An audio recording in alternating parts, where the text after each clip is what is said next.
And then, of course, there is the new atheist team of Christopher Hitchens, whom I don't think they ever moved on from new atheism, which seems to me to have peaked at the tail end of the Bush administration.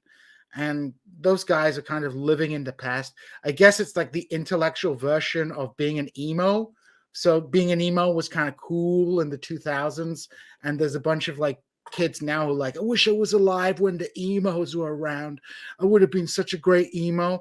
So you've got some nerds out there who are like, man, I should have been born in 1985, so I would have been there for the wave of new atheism. And my bros, new atheism, although understandable given the context of American politics, less so in Britain, but this was before the kind of Anglosphere culture war that we have today. You know, I only picked up on this stuff when I came to America for the first time in 2013. No, exactly. I mean, I think that new atheism made sense. I mean, it did make sense to me. I'm on, like, I have the social media receipts to prove that, like, in like 2008, I was saying things like, "Hey, I'm an atheist. I'm also a philosophy nerd, so I enjoy arguing about this stuff."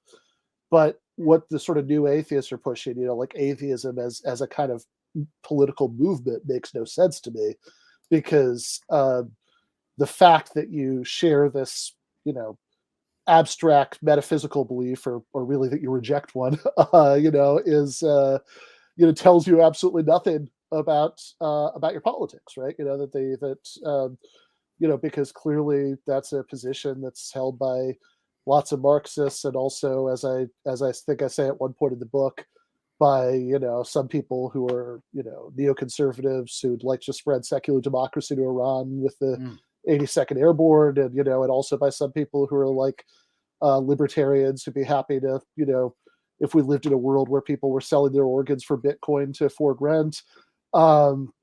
So that didn't really make sense to me, but that's a more abstract kind of critique, right? Like, I think the reason it made sense to a lot of people at the time is that was a point where the culture war was just completely different than it is now, because, and the main reason is that the red team of the culture war, you know, in the years, and still it into, you know, early Obama, was thoroughly identified with like militant evangelical Christianity. You know, like it really wore it on its sleeve, and like the thing, you know, like liberals and liberal adjacent people, and, you know, sure, libertarians, but libertarians who are culturally on Team Blue, right, had, you know, their big accusation against Republicans in the Bush years wasn't, you know, these guys are racist. They might also think that, right? But like, it wasn't that nearly as much as it is now. It was, these guys are theocrats. You know, they want to, you know, ban abortion, put gay people back in the closet, and impose their religious beliefs on me. And so in light of that, I think it made sense to a lot of people to have that be something that really defined their sort of culture war political posture, was militant atheism. I mean, this is why, you know, like Family Guy, when they were doing, you know, when they were doing the jokes where Brian would say, "Oh, I like Hillary Clinton," you know, like they were also doing jokes where Brian meets one of his girlfriends because they're both reaching for Richard Dawkins' book, The God Delusion, at Barnes & Noble at the same time. Yeah. I mean, it was very much an attractive ideological constellation, especially to young people in the 2000s in that context, as you outlined. I mean, I wouldn't say I was a new atheist. I'm not as philosophically inclined as you, Ben, and my knowledge of sort of deep philosophical issues is relatively limited, but certainly I was in Turkey at that time, and this was a period in which reactionary Islamic nationalism was on the rise.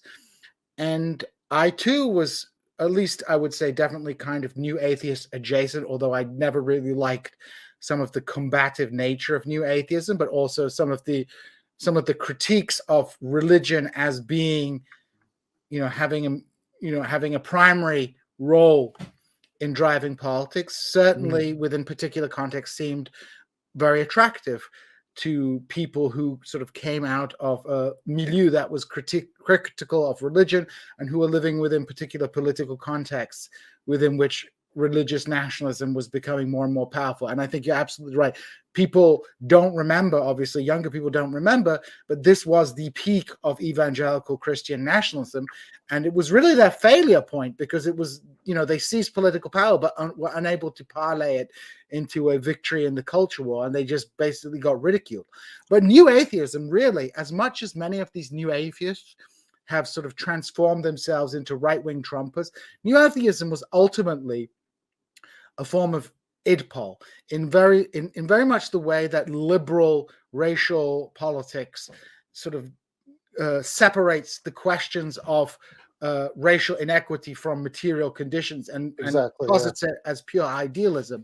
New atheism severed the fundamental connection between the material institutions of religious propagation and this abstract idea of religion. And in my older age, I'm like, really don't care what people believe. Sort of my general belief system is like, I don't care what sort of metaphysics you have. I'm more interested in your politics. Obviously, for someone like yourself, Ben, having a debate over does God exist and what are the philosophical arguments people use, that's something that you find interesting because you're a philosopher. But in terms of having broader applicability in sort of the political struggle, I don't find it particularly relevant, and I'm not interested in propagating atheism. I do a podcast with a Christian and a Muslim. I mean, full disclosure, right? I mean, I always this is actually very convenient for me because it always allows me to clarify my position on this stuff very quickly. That like whenever I do some sort of public discussion that has anything to do with those sorts of issues, does God exist? Is religion the basis of morality? Which is the kind of thing I do sometimes because, as you say, I find philosophy interesting. I always have.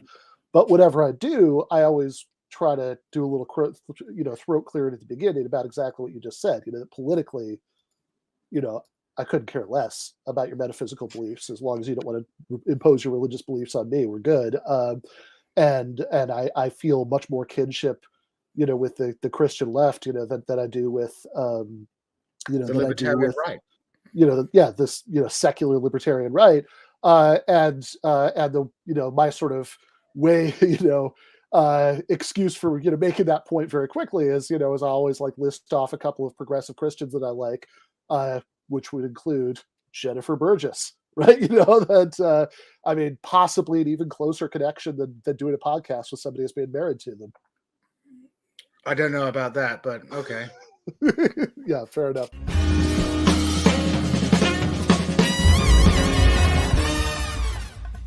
You have been watching free public content from Give Them an Argument. To access every single episode of the show, the main show on Monday nights, all of the streams, all of the debate breakdowns, all of the patron-exclusive post-games on Monday nights, all of the patron-exclusive bonus episodes every week, and much, much more, go to patreon.com/Ben Burgis. I cannot resist ending this with, don't be foolish.